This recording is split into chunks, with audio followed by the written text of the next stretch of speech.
So let's extend mercy to people. But they say mercy.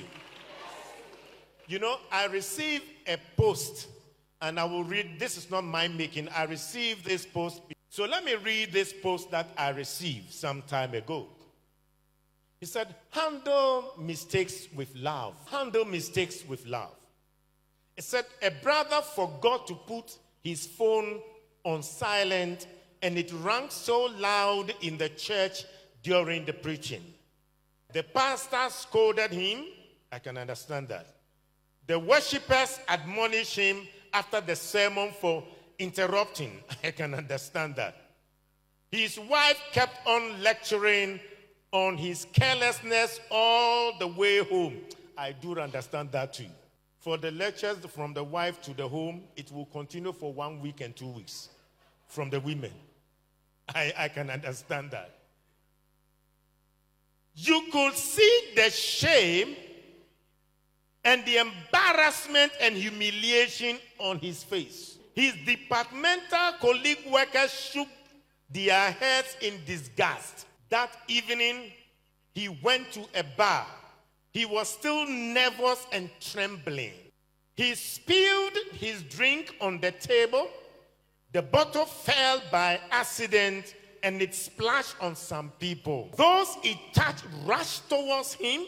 He closed his eyes, expecting bashing of words and slaps. Instead, they cared to know if he did not get a cut from the broken bottle. The waiter apologized and gave him a napkin to clean himself. The janitor mopped the floor immediately. The female manager offered him a complimentary drink. She also gave him a huge hug and a peck while saying, "Don't worry, man. Who doesn't make mistakes?" The man has not stopped going to that bar since then.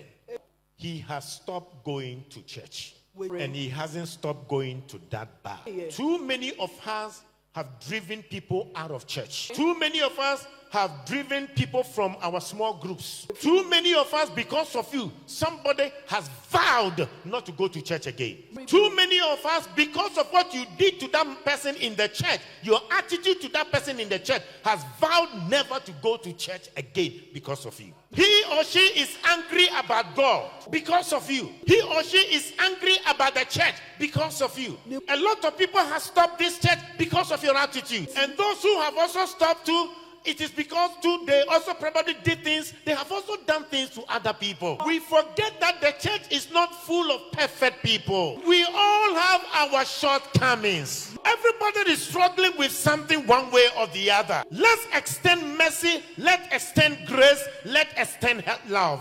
That in the midst of the difficulties and the challenges, we can rise together, walk together. Even when we stumble, we cannot get up together. And together, we can get to the finish line. It is possible to win together. In the life of a soccer game, it is one person who scores the goal, but it is the team that wins the match. So if one person is the most successful person in the family can still not win. But if the strong is helping the weak, and the weak is getting up, together we can be strong. So the article said we can make a difference by how we treat people, especially when they make mistakes. The article said if you cannot be a bridge to connect people, then do not be a wall to separate them. If you cannot be a light to brighten people's deeds and good works, then do not be a darkness to cover their efforts. If you cannot be a water to help people's crops sprout and grow, then do not be a pest to destroy their crops. If you cannot be a vaccine to give life, then don't be a COVID virus to terminate them. Ask your neighbor, is pastor talking to you? If you cannot be a pencil to write anyone's happiness, then don't try to be a nice eraser to remove their sadness. Finally, the article said we can always be each other's keeper, and let us resolve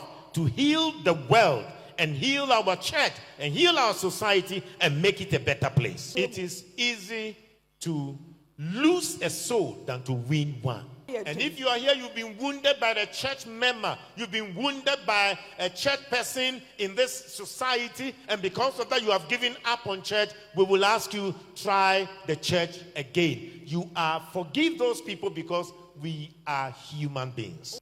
Life is not being rich and being popular, but life is about being real and being nice to people.